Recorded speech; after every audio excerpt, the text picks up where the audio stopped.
ఇప్పటిదా ఎప్పటిదో engine పాపం అయినా సూపరుగా లాగునురా ఎంతటి దూరం అందరికీ అందదుగా గాలి ప్రయాణం విమానం ఖచ్చితంగా వచ్చి చూడరో దీని తస్సదియా ఒక్కరోజు మిస్సు కాదురో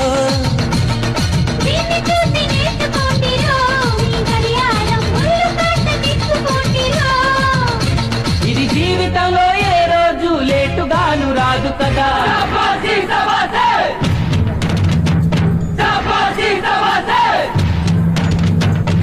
బండి బండి రైలు బండి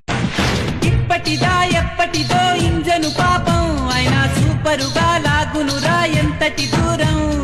అందరికీ అందదుగా గాలి ప్రయాణం విమానం ఖచ్చితంగా వచ్చి చూడరో దీని తస్సదియా